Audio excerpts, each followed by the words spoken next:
Good morning, everybody. Thank you for joining us this morning. We've got an excellent presentation for you delivered by the IOSH Construction Group. I would like to introduce Kate Walker, who is the CEO from the Diabetes Safety Organisation, who works raising an awareness of diabetes internationally around the world.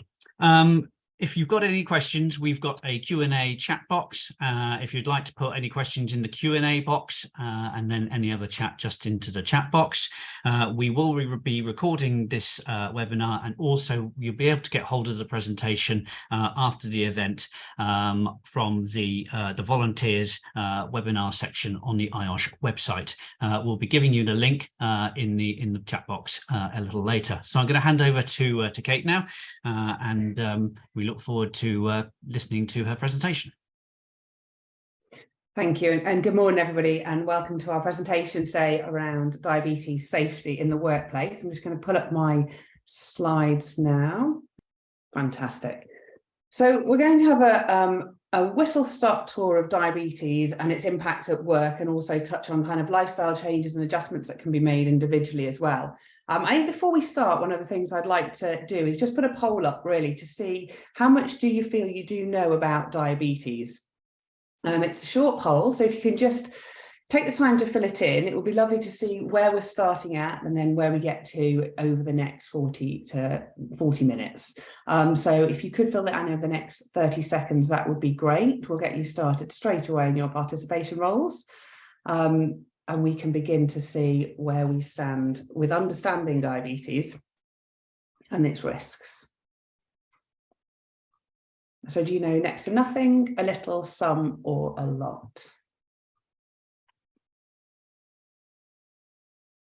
I can see lots of people from all over the place here, so it'd be nice to hear the differences and people's views on this one. Give you another 10 seconds just to fill that in. It's a nice and easy question.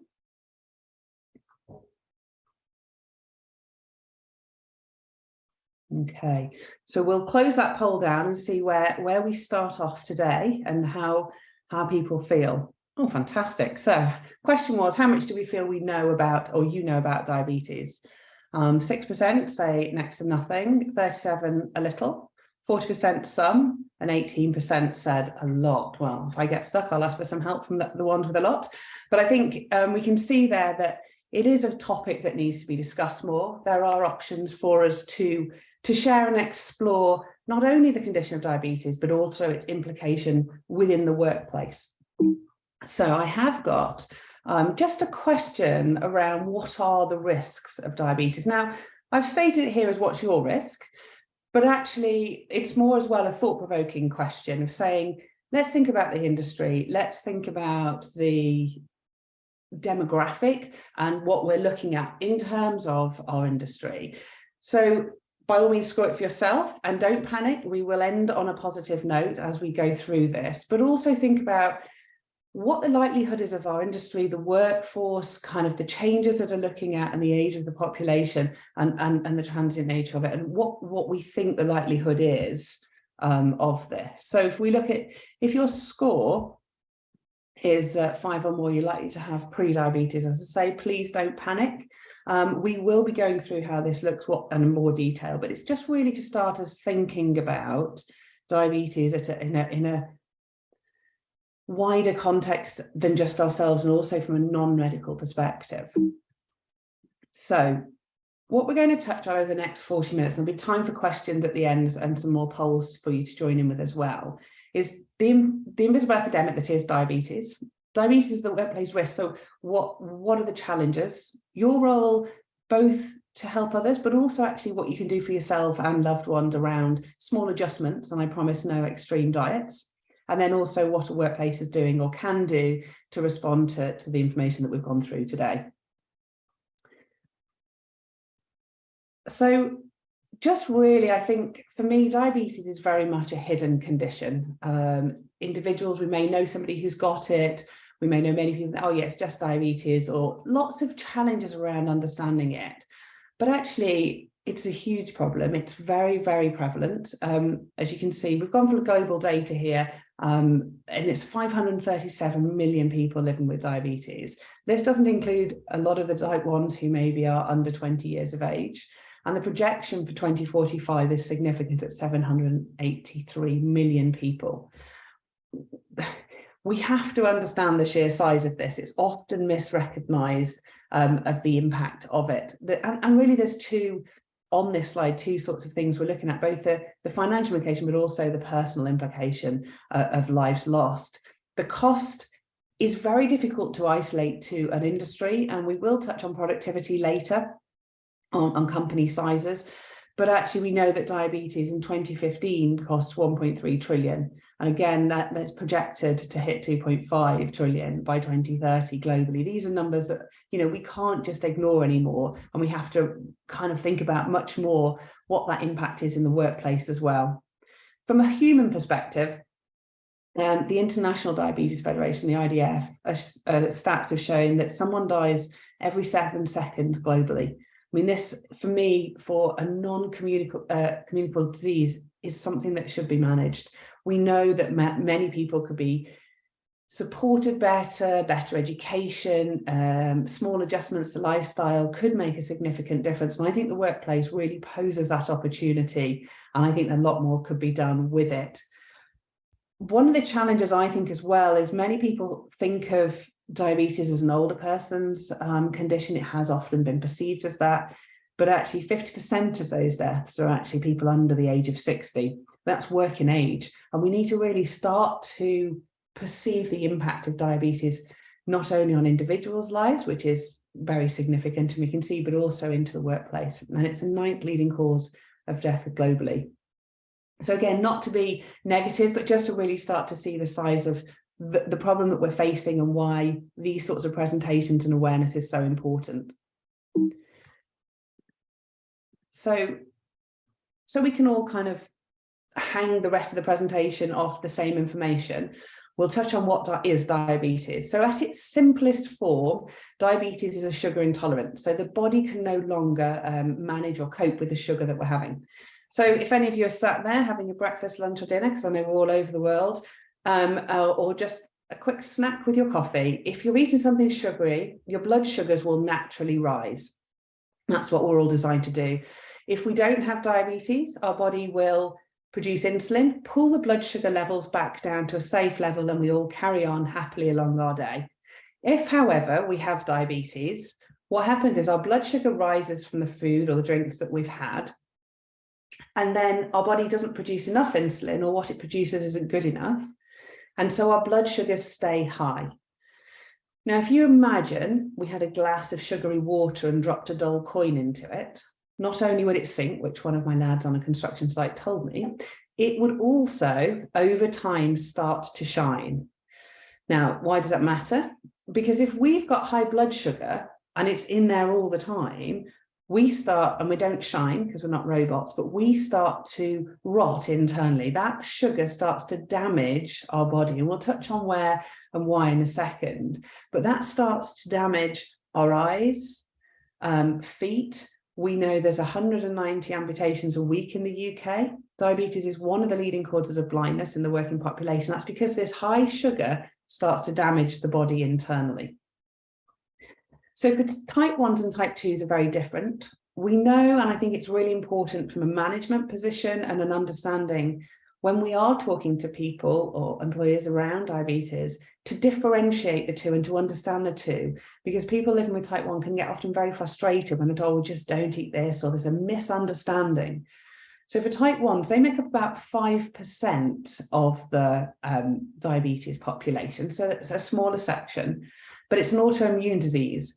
Their pancreas, the organ that produces insulin, there's been an autoimmune response and their body produces no insulin now. And they have to inject all their own insulin. Now, in some countries, there's no problem accessing insulin. I know in other countries around the world, sometimes that even in and of itself can be a challenge. Over here in the UK, we're starting to get sensors. Other countries are getting that, but this is not yet everywhere. So type 1 is very different. They have to inject. And I think recognizing and understanding the need on a site is really important and in a working environment. So for type 2s, It's progressive. It's a condition that can be prevented for some people, not for everybody. So I think the car analogy is the easiest. Let's say I drove 200 miles in first gear in my car. No one's going to be surprised that the car engine starts to smoke. Don't panic, I can drive. But if I come back, change gear, drive home, and changing gears, everything should be okay. I won't get in too much trouble and the car will be okay. If I keep driving in first gear, at some point, my car may well break down. And this is the same when we think of type 2 diabetes. So pre-diabetes is the warning sign. You've been driving in first a little bit, it's not overly happy. There is a warning sign, and we'll show you those symptoms in a minute, to say my body's not coping, I need some help, or I need to take some pressure off. If we continue to drive it in first gear, we tip into type 1, this engine smokes and damage is starting to be done, hopefully reversible, caught early. But if we ignore the symptoms and carry on driving for maybe 10 years, that damage can't be reversed. And that's what's happening in our body. So the sooner you present or check when you see the symptoms, if you've got diabetes, the quicker management can be put into place or changes can be made, can change gear, and the body hopefully will either reverse diabetes or you minimize the impact of that high blood sugar through medication. And the medicines for type 2, there's some gentle ones to start with, and then sometimes people do need to go onto insulin if they're with type 2 diabetes, because that's the medicines that will only help them pull their blood sugars down. So it is important to note that 5% are type 1 and they will all be on insulin, but there's 16% roughly globally people on insulin. So there's quite a bigger number, and we're seeing more and more type 2s going on to insulin because they're starting younger with the condition. And that'll matter in a moment. So in terms of the symptoms of diabetes, I think it's really important we start to really raise awareness of what the symptoms are, that we don't ignore them. They're very easy to put down: busy lifestyle, course I'm thirsty, it was hot, or I drank lots of caffeine, I went to the toilet, all of these things. But the sooner we can get these checked, the sooner we can support the body and get that blood sugar down and minimize the damage that's caused. And I think when we look at those numbers globally of people living with diabetes and the predicted rise, it's this information. How do we get simple messages out to workforces, to individuals, to their families, to start to be able to impact that rise? And will it help at work? Well, of course, because we have a safer and healthier workforce. So bringing this awareness for me is really important. And if you're sat here and you scored high on the pre-diabetes and you've got any of these symptoms, I personally recommend getting a blood test. The sooner you know, the quicker you can do something. Get those blood sugars into control and less damage is done, and the healthier you'll be. So from the risk perspective around diabetes, there's two areas I want to touch on, and this is both for people living with diabetes, and then it will fall into kind of helping us understand the risk from diabetes in the workplace. So undiagnosed, and we touched on that, people who have not gone and got checked, they may have been 5 to 10 years, and they're going to have high blood sugars, hyperglycemia. Now, high blood sugars, if you can imagine a Christmas morning or a celebration when children start eating sugar far too early. My daughter was up eating it at 6, and by 7 I joined her, and we've got lots of sugar inside us. That's almost how someone who's undiagnosed would feel, that high lack of concentration. We're not quite as aware, and that almost jittery feeling. That's undiagnosed, and people might well be coming to work in that state day in and day out. And also over time, that sugar can damage the feet, and there may be lack of sensation in feet. If we're then putting these people behind big pieces of machinery or in environments that could be a risk, we need to consider, are they fully able to feel their feet? Have we done all the right risk assessments and checks and ensured that it is safe to put people behind that machinery? I do often get told I'd know if I couldn't feel my feet, but it's like our waistlines. We suddenly notice they're a little bit tighter on the old trousers or whatever else. It's the same. The sensation of feet would be a very gradual change, so we may not have picked up on that. So it is something to be aware of. On the flip side of that, we've got hypoglycemia. That's low blood sugar. Now, it can happen to anyone with diabetes. It more often happens to those who are on insulin, so our type 1s and type 2s on insulin. And that's because that medicine is strong and it really pulls blood sugars down very quickly. It is really important to be aware that in different temperatures and environments can change it. So hot weather causes insulin to work faster. And there are certain things that are worthy of noting just to make sure we keep people safe who are on insulin, support them. But when someone has a hypo, they can act as if drunk, go high as a kite, really party almost, like right down to someone slumping in a corner or even passing out. There's a whole myriad of what that looks like. And it's important, if you know anyone with diabetes, to understand what their warning signs, symptoms, what that would look like for them living with a hypo. Here's a few examples of what hypoglycemia may look like or present for some people. And again, the key to a hypo is treating somebody with sugar. Specifically, the specific sugar requirements, different countries may have slight variations, but it needs to be very quick acting sugar. You can see here there's hypo boxes that can go into workplaces. They're effectively a sugar first aid kit. They've got sugar tablets, sugar gels, and sugar shots. We are allowed sweets. Certain sweets might bring someone out, but I don't know about you. You know, come Wednesday afternoon, we may have picked those and they may not be there when someone actually needs them. So I think we need to really think about what's in place. A hypo box also sends a message to a company saying we're here to support you. What could that look like to help and aid someone if they were to have a hypo?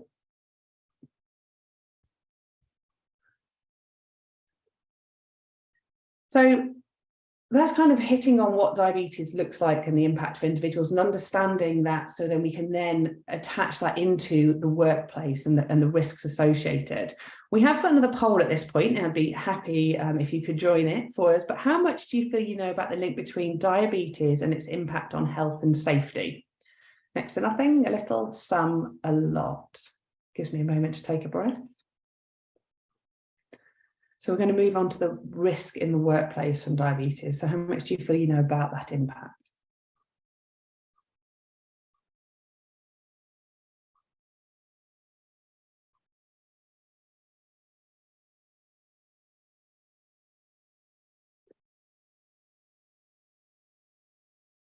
I'll give you another 10, 15 seconds. It always feels longer when you're sat here waiting. So how much do you feel you know about the link between diabetes and its impact on health and safety? It also gets you thinking about how we're going to go into that conversation.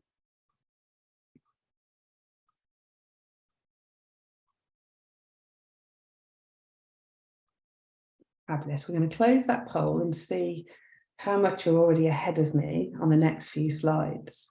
Oh, fantastic.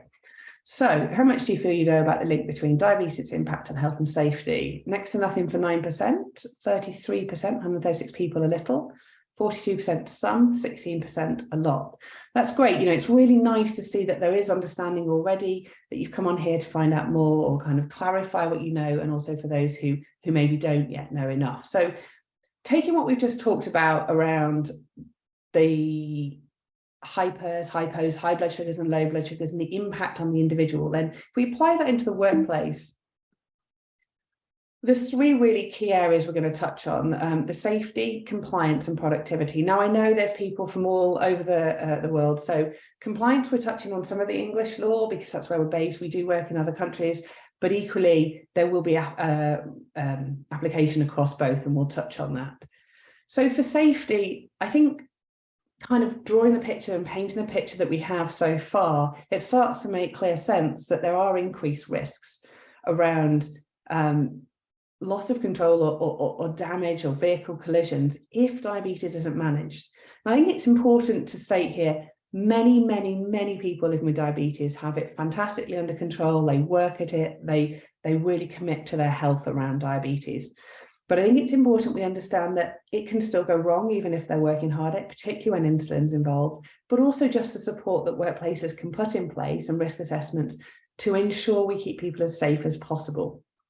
And just to understand it, the right breaks, the right support, and then any appointments that may be needed to go to minimize those risks and the collisions. I think when we've got people who are passionate about their health and are taking their diabetes into consideration, the chances of these are very minimal. But we've also got to recognise some people, and we know in the UK 1 million are undiagnosed. Globally, we don't have that data. But we need to recognise they may not even know they have the condition. They may not know their feet aren't there. And these are the sorts of risks and traumas that we could be talking about. And it's making sure we put in place the right safety around that.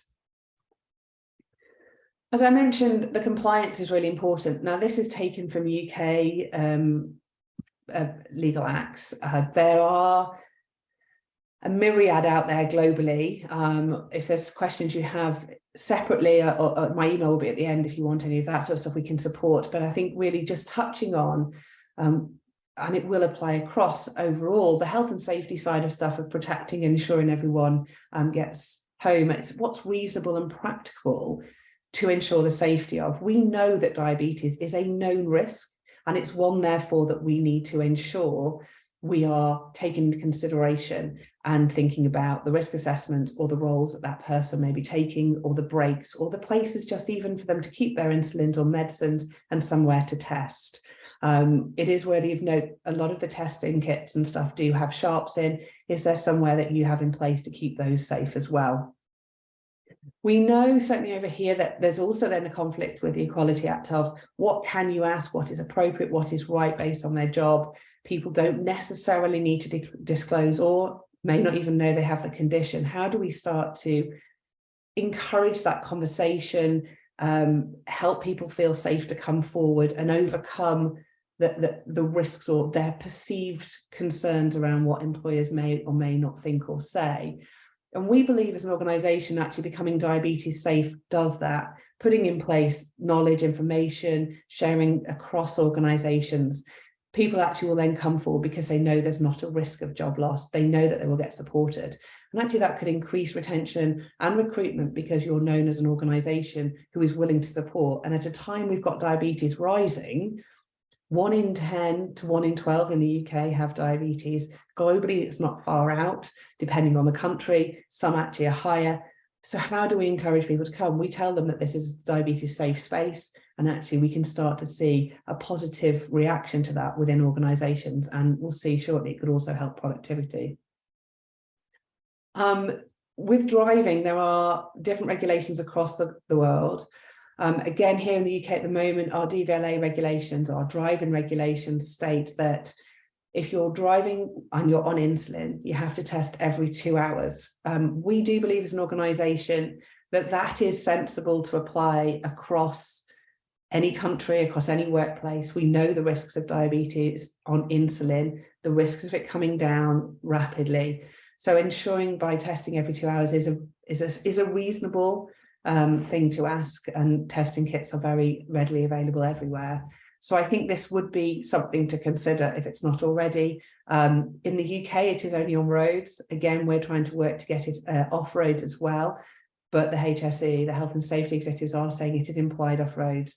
And I think this is something we should all consider. Is this just good practice to have in our organisation to help those and support people living with diabetes and make it a safer space? We're going to have a quick poll just before we hit on hypos, because obviously they're one of our bigger risks. So a quick question of, would you know what to do if someone had a hypoglycemic or a hypo, low blood sugar event at work? So next slide is going to look at the prevalence of that. So if someone in your workspace, on the site, wherever you may be, had a hypo, which we've showed that the symptoms of, would you personally know what to do to help them? Yes, maybe no.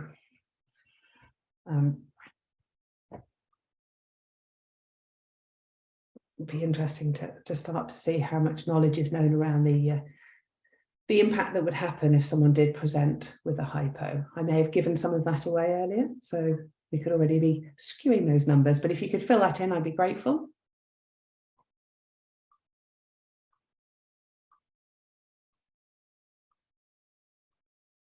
I'll give you about another 10 seconds. So would you know what to do if someone had a hypo? Remember, that's low blood sugars, and if that happened in the workplace.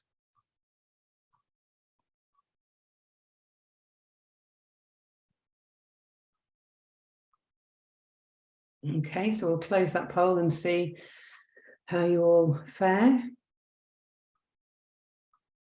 Oh, fantastic. Well, that is great news. 42% would know what to do specifically with a hypo. That's fantastic. We're here preaching to the converted. I love this. Maybe I would apply general health safe procedures, 35%, and 23% wouldn't. So again, we can support. We've got videos on all of what would look like and what would need to be done in that environment. We will not go into the detail of what needs to be done, but if we could just have a look here. Because of the global nature of this conversation, we've just gone for a generic, how many are likely to have a hypo in a company of 1,000 people. Now, just kind of to explain where this data is coming from, we can't, and if any of you have specific diabetes data, I would only be too pleased if you would get in touch. We are trying to find more defined data. This is model data from clinical medical journals based on global prevalence of diabetes and then the amount of people who are on the right medicines that would necessarily cause this. So it's very model data, but more detailed data would be gratefully appreciated. So in a company of 1,000, we'd estimate 600 mild hypos a year, so 50 a month. A mild hypo means they can sort it out themselves. Maybe to help understand what that would feel like, because we hit productivity data in a second, is a hypo, I suppose, if you've ever not felt well, maybe a hangover, all that sugar drops when we've eaten too much and we fall. That's what a hypo feels like. We're just not feeling right. Productivity definitely goes down. And in a company of 1,000, we would anticipate seeing 3 to 6 severe hypos a month. A severe hypo requires the assistance of somebody else. And again, we don't have evidential data to show this. This is modeled, but we are hearing, as we work with bigger and more organizations, anecdotal stories of people collapsing behind toilets, falling off scaffolding. It's not always picked up that it was diabetes. It's often talked about afterwards. And we're getting to hear that, but we haven't got that data. But when we start to think about, would we know what to do? Actually, if you've got a company of over 1,000, we need to know what to do. We need to have the right people trained. We can say assist with videos, but we need to understand what would need to be done instantly to get the person, especially the severe hypos, back into a healthy and safe space before any medical assistance arrived. It needs to be that sugar we're talking about from those hypo boxes. So in terms of productivity, again, this is taken from clinical data and clinical reviewed papers. That we would anticipate, and you can see here for yourselves, that actually 30 hours a week is lost in a company of 1,000. If we started to pull those numbers to the bigger organizations that some of you are from, and kind of at a global state of the impact of construction industry, these numbers are staggering, and the impact of what we could do for productivity by merely improving understanding of diabetes, helping people to make the right choices, preventing them from going in those places because they've got the right breaks. It's a very small steps for any individual to do and or organization, but actually would drive a really big improvement in productivity and well-being and also safety. These are the sorts of anecdotal things that we hear. We obviously can't share company names. Again, if you have anything you'd like to share, my email comes up at the end. It is really important that we start to gather this to really understand the genuine results that are happening in companies and how we help people, both companies and individuals, to prevent the risks and also improve health and safety and well-being. So I have 2 polls left, one now and one very near the end. We are getting through nicely. So do you have any risk factors for diabetes? Now, we touched on this at the start, but before we go into the next bit, we're going to talk about actually the things you can do. So this is a self-motivation poll, really, but also just for us to see, again, for yourselves. But whilst you're filling this poll in, think about your workforce, the people around you. What are those screaming out to you about the impact that this might have in your workplace and at a wider scale as well? So if you can just fill in this if you wish to. Of course, you don't have to. It'll be anonymized. We don't know who's filling what in, so please don't think this is in any way going to be used for anything. It is just for us to collectively see on this presentation this morning or evening if you're somewhere else. So do you have any risk factors for diabetes? We'll give you about another 10 seconds for that. There is a link on the last question, which again, we can share in the chat box later. It's a UK website, one of our largest charities, that does give you risk factors and can be used anywhere to, if you want to use it within an organisation to help risk factors for diabetes with anybody else. Okay, let's close that poll down and see how we're all faring and holding up.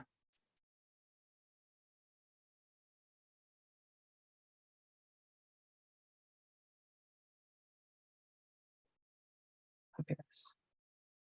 So you can all see, I'm not necessarily here to read out that it is more, that was much more for yourselves. You can see a real spread, but there's certainly risk factors across for many of you. And again, if you have any concerns, go and see a GP. It is the sooner you get it resolved, it is a disease that can be managed and or slowed down and for some prevented. So I think this is something that's really important to me, is just to get you thinking about that.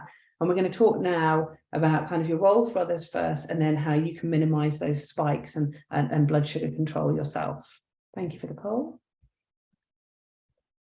So just a quick 2 slides to really recognize that the need for workplaces to understand this. We've seen some of the polls today that not necessarily enough is understood or known. Do we have our workforce doing that? And would we know what they could, would we feel confident that we could help someone in our workplace if something happened, whoever was around them? And I think the more we can raise this subject, the more we can understand that, the more people we can save. And we can see there that there is valued reason and understanding of training our workforces. And having diabetes, people can be hypo unaware is a terminology that is used, that they may not know that they're going into that lower blood sugar state. And actually, again, having staff aware to see, or to have buddy systems, or to have, if we know we have someone with known diabetes, that they could have someone else who has been through a course or knows more, that they can support and be there for them. Again, we are reducing risks and making our workplace a much safer and effective place.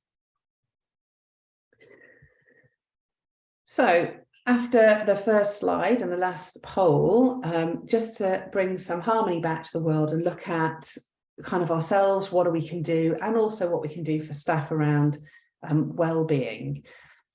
I still think there's a big stigma around diabetes, that it's perceived it's because of overeating for type 2, not type 1.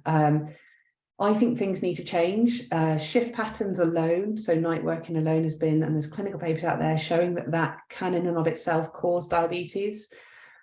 Stress has a huge implication on the increased risks of diabetes. If we're not moving enough, or activity, something as simple as getting up and out your chair whilst you're listening to me 20 times, 5 times a day, 5 days a week, so you've got 2 days off. And if you did that for 52 weeks a year, it would be 26,000 squats. Now, I love a few numbers and how quickly they add up, as you'll see in a minute with our One Less campaign. But for me, it's how do we start getting small changes to happen? If we moved that bit more, if we made a slight difference to our food, which we'll see, could we make a difference to our health? And also those global statistics we saw of that sheer volume of rise that's on its way with diabetes. And these adjustments, these small changes, over a year, over a month and a year, would make a significant difference, both to yourselves and loved ones, and also work colleagues. It isn't just food, but we're going to touch on food because it's one of the things we have easy control. If we do shift patterns with work, we need that. Stress, there's a lot being done globally, but also, you know, sometimes it's going to be there. Movement we can definitely do, and there's examples like this, but actually our food is one that we can make very quick adjustments. And I did promise no diets at the start. So we have, and we can share a One Less campaign. We've got a whole poster pack for this. If you had 1 less spoonful of sugar in 6 teas or coffees a day, it's a kilogram, so 1 big bag, 1 kilogram less of sugar a month. So that would be 12 bags a year. If everyone did that, that would make a difference to health, without a doubt. And then 1 less drink. Now that could be a can of pop, it could be an alcoholic drink, it could be the chai lattes or very sugary hot drinks. If we have 1 less of those 2 nights or 2 days a week, 52 weeks a year, again, 104 less. People think, oh, it won't make a difference. Those things really make a difference. And if we could get a One Less campaign for me globally going, the difference it would make would be significant, because everyone would just make those small adjustments. And where diabetes is just rising, either it would just hold, or potentially over time we could get it just to start lowering. It's like our waistlines. How do we make those small adjustments, but they're sustainable? And I actually believe that One Less has a big impact. If you want to take it a little bit further, this is just really 5 minutes around looking at blood sugar spikes that we talked about. So we eat something, our blood sugar spikes. If we don't have diabetes, it pulls itself down. If we do have diabetes, it stays high. This now applies to everybody. We all get sugar spikes off food. Now, whether we don't have diabetes, we have pre-diabetes or diabetes, this is the same information to improve health no matter what. So one of the things we talk about is that clothing carbs, eating carbs with other things slows the blood sugars. We know cookies, sugar, biscuits, we know what sugar is, and we know that that doesn't help. And we're going to show you how to slow that down in a minute. But breads, pastas, cereals, things with starch also act as if sugar. And as you can see here, and we'll touch on for it in a minute, but chips or fries and mashed potato have starch and they act as if a sugar. Now, if you just took mashed potato, we can see on its own, it spikes into the red zone where we don't want it. If we put that in with just the skin on and have a jacket potato, instantly the fiber, the stuff around the potato, the skin, slows down that release. Now, you can see this is all taken from a lady called the Glucose Goddess. She's definitely worth watching. She does the slides, a phenomenal French lady, biochemist, who looks at the impact of these. And so we use her slides to visually represent what can be done. Again, with the fries, throws the blood sugars up because it's got the starch in it. Having a salad before it, because there's natural fibers and all the stuff that starts to slow down the food, would make a significant difference. So even if you're not ready to fully change what you're eating, change the order. Put your vegetables or meat or lentils or meat alternatives first, and then the starch, breads, pastas, cereals. And with fruit, it's naturally good for us, but it's also naturally got sugar in. So by having, here happens to be ham, but cheese, eggs, nuts, as long as you don't have a nut allergy, meat alternatives, before or with it, it instantly slows down. Full fat yogurts are good as well. So how do we start to think about the way we eat foods and what those foods on our plates are going to do to our blood sugars? There's lots of this out there on the internet now, and I say Glucose Goddess is someone we do recommend looking visually for. To start our day well, and again, it just shows the impact. If we, I love Pano raisins, but if we throw our sugars levels up very high in the morning with something sugary, mid-morning we all plummet down about now, and you may be doing it behind your cameras and I can't see. We're having that sugary pick-me-up because we feel a bit low, and up and down our blood sugars go. And that, again, if we think back to the car, first gear, damaging that engine. We want our blood sugars to roll.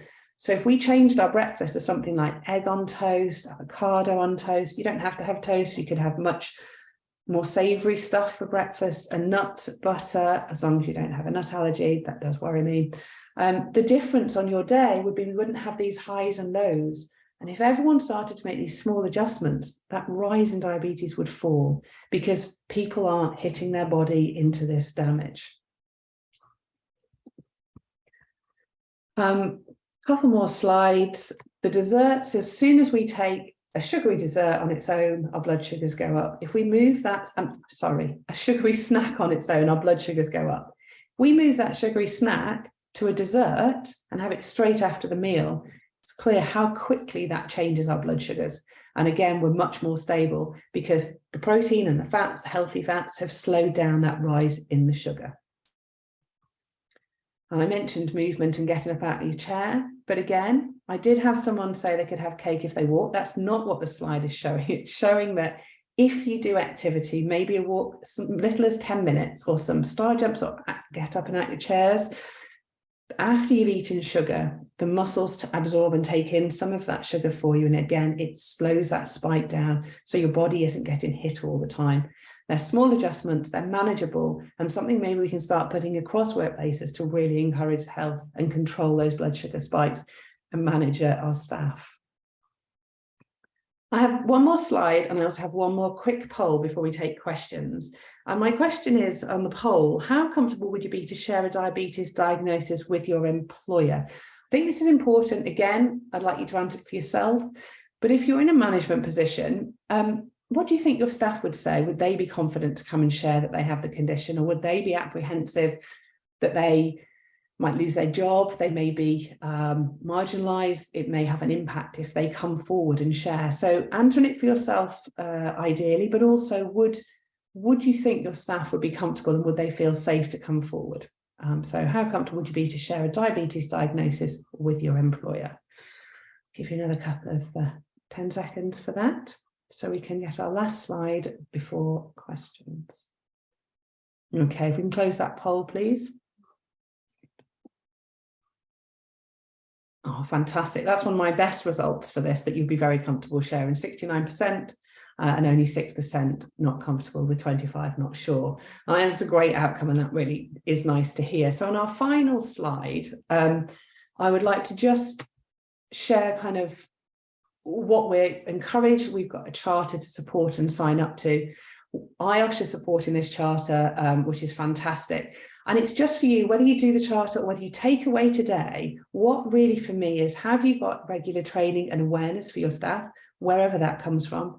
Have you got diabetes safety plans, and have you got that prevention in to really try and help lower those numbers? That is what we do, but actually it could come from anywhere. But really for me, it's taken away from today the thoughts and views around what you could be doing, what you're already doing, and what you could be doing better to help people living with diabetes. And that's me, and thank you. As they said at the start, the slides will be shared, and any further questions that aren't on here today we haven't got time for, we can support with. Excellent, Kate. Thank you very much. I'm sure everybody will agree that it's extremely informative, and as I well know, having been diagnosed with type 1 3 years ago, it can seriously affect your life, and having that support at work is really important. Having those colleagues around you who know how to deal with a hypo is extremely important. So we've got an awful lot of questions. We've got a lot of people on the call. So basically, we'll try and get through as many as possible. And if we don't get through them, then we'll try and answer them after the webinar. So I've got a couple of easy ones to start off with, Kate, so to get you in there gently. But the first one is basically something that I'm very well aware of, but you know, lots of people are asking, you know, can diabetes be reversed, or is there a cure out there? No, it's a very good question. So I can only speak for the UK in terms of what the criteria is, but yes, now there is a perceived reversal that they can come into remission now with diabetes. There's no known cure. We know for type 1, there are looping systems. So there's sensors now on the arm and pumps, and they're becoming able to self-talk. So effectively an external pancreas, which is really great. That technology is very much here. It's starting to feed its way into the system. So that will be fantastic for those living with type 1s, because it will self-regulate and give that opportunity not to have it as a second job or first job for many like yourself with diabetes. In terms of remission for type 2s, that is possible caught early. Certainly in the UK, we have that criteria medically. So caught early, we have to, again, just quickly think back to the car. If we catch it early enough and that engine isn't damaged and we take the load off, we can go into remission. The body can do it again. There are a lot of other factors that may influence, but overall, there's a statement, yes, it can. If you've had it 5 to 10 years and that engine's really damaged, possibly not. So again, it just, for me, says catch early, get checked, and then we can hopefully do that. And there's lots of ways that can be done by lifestyle and wellbeing. Excellent, thank you. And just moving on from the poll that you last put up, and everybody's saying that they would declare to their employer, which is absolutely great. Some people are asking, well, is there an obligation then for employees to declare that they have type 1 or type 2?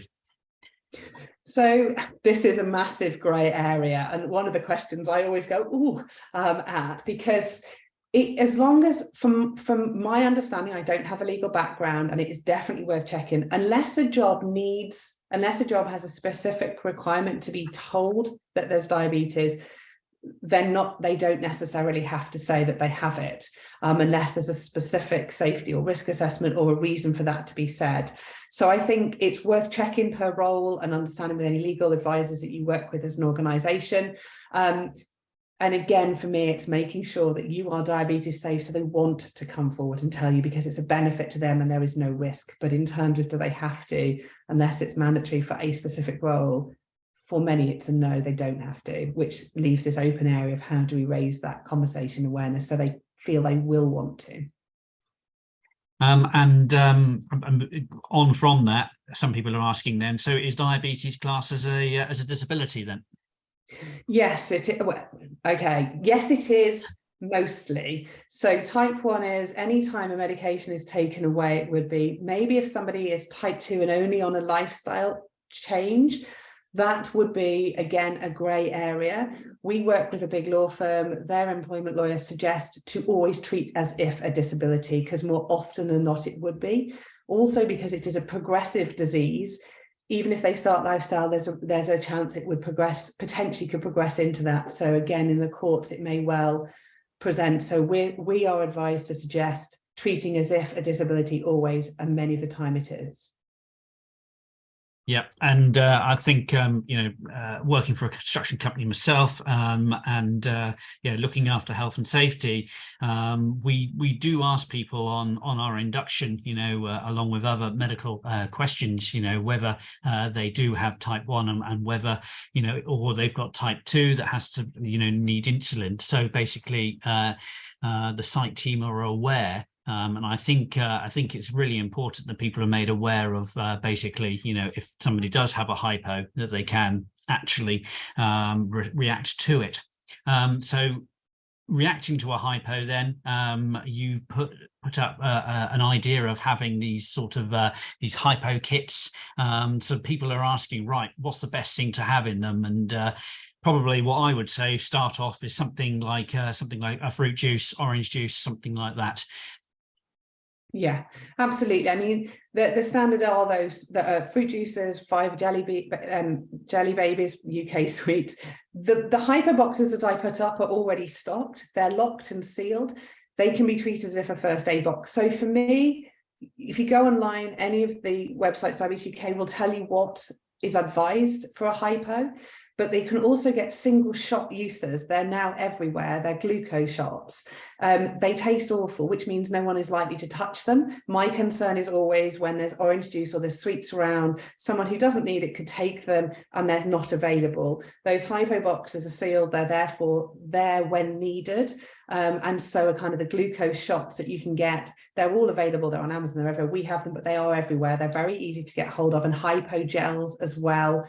They can go into first aid kits. They're just a little gel tube that takes the top off. I think they make a lot of sense. They're not expensive, but they're also then available and rarely then taken for other purposes to ensure that they're at the point of need. And that, I think, for me, is always the pivotal point when we're having this sort of conversation.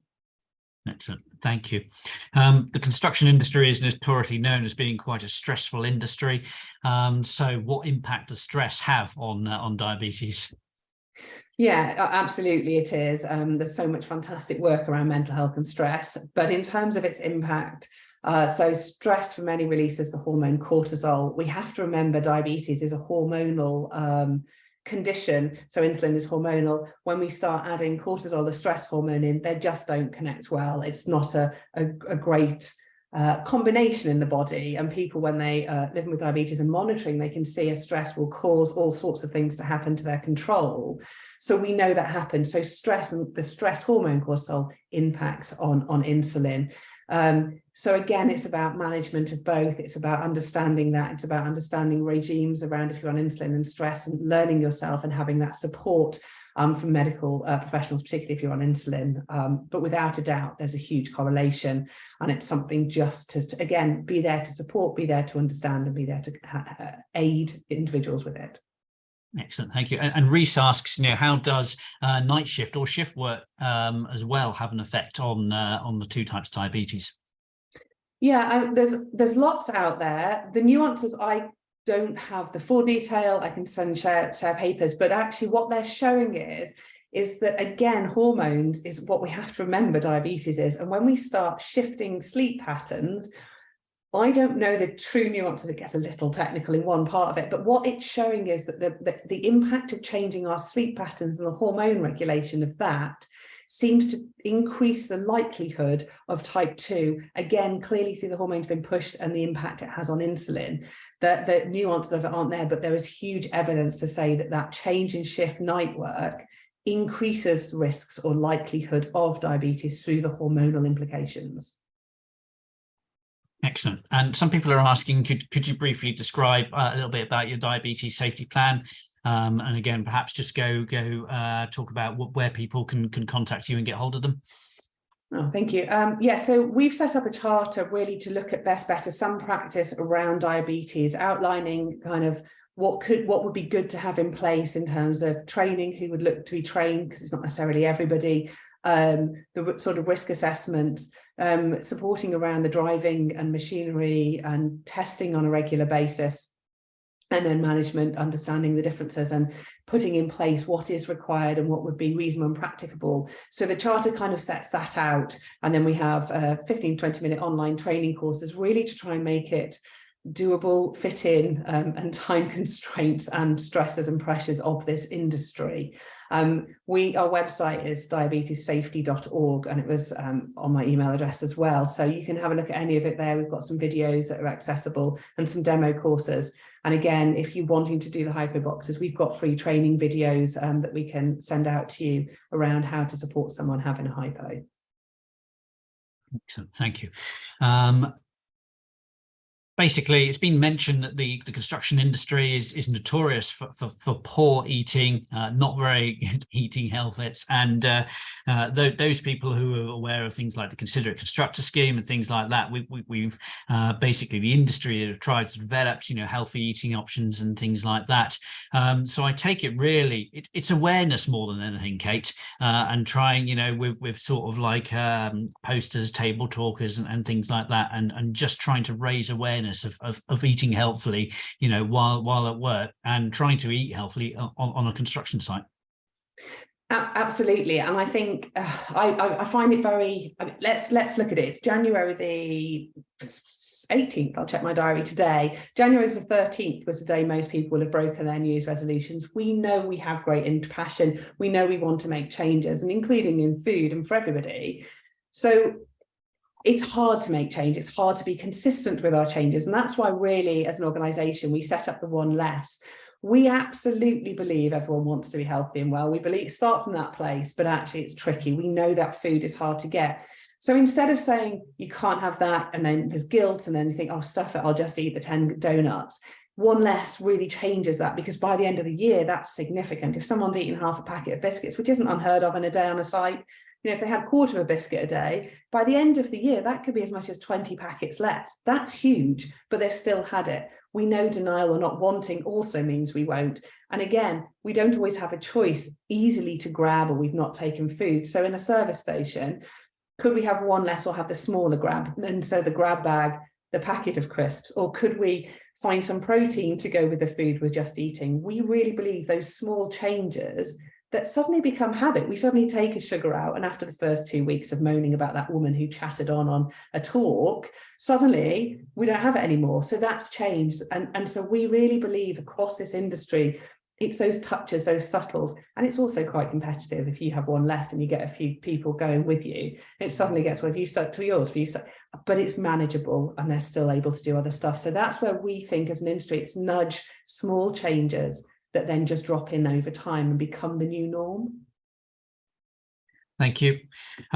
Some people have asked, well, how can they check people's blood sugar levels and things like this? And this is very difficult, but something we've introduced in my company is a basically a system called Check Your Numbers. Our occupational health provider is actually coming in, and it's volunteer-led. So people basically, if they want to go and check their numbers, like their blood cholesterol, their blood sugar, which is what we're talking to with diabetes, and basically other numbers that could look at potential health problems, then that's really helping raise awareness also. So basically, talk to your occupational health provider, see if they can basically add something like this. And basically, I think with a little bit more raising awareness, we know people find it difficult to get a doctor's appointment at a minute, but this is a simple thing that companies can do. What do you think of that, Kate?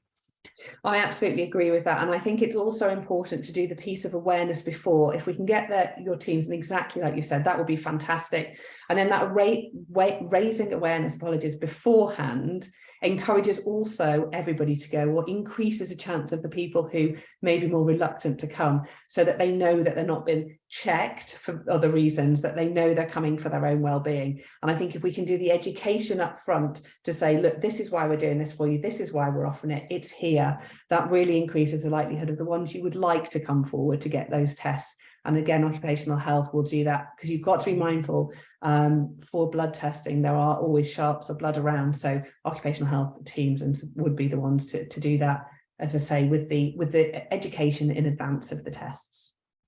Excellent. I'll finish with one more question, a little bit more of a tricky one to finish off with. But basically, Jay says, I have a work colleague that has diabetes and he won't stop eating the wrong food. So I've raised my concerns to him.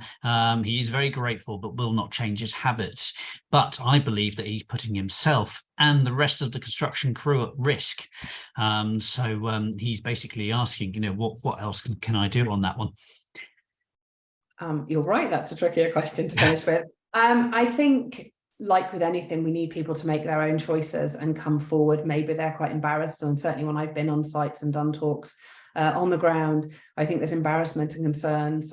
We do have a charity that works with us called Cuppa Squad.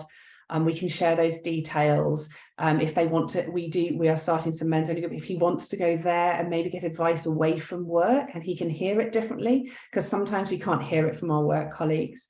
Maybe it's too much of a stretch to make that big change, because we're perceived to make a big change. So maybe something like the one less or small adjustments may help him think it's doable, because we've got to wonder what's lying underneath for us to not want to change our health and well-being. And I think there's often that difficulty that's clearly there for him to be able to make that leap into change. So maybe some smaller adjustments or questions maybe away from that, or why is he finding it hard to want to change, and does he understand the impact? Maybe greater education. If he has type 2, he may have limited education or understanding of the condition, and we find that hugely. Often people around them know more, either they don't want to know or they don't know how to find and access that information. Again, we can support with that. So I think the wider question is, why is he reluctant? Are there other ways that you could help understand why he's reluctant, and maybe smaller changes so he can feel he can succeed and he doesn't look like he's going to fail in front of everybody? Because I think that's often a fear for many people in that situation. Yeah, I totally agree. And basically, I would say, involve your HR colleagues if you can, involve your safety colleagues, because, yeah, if they are, perceived to be putting other people at risk, and that's when we need to step in and basically ensure that, everybody's, going to go home at the end of the day. So I would just like to say thank you very much, Kate. Extremely informative webinar. It will be available. The link is on basically the notes here. We will be providing a bit of a survey afterwards. So appreciate that, and we will aim to answer any questions that we haven't answered already. But thank you very much, Kate, much appreciated. Yeah, any feedback and that, yeah, please feel free. Anybody else who wants to ask another question, then you can email the IOSH webinars team. But yeah, once again, thank you very much for joining us all, and we will see you again. Thank you, Kate, and yeah, no doubt we'll be in touch soon. Thank you. Thank you.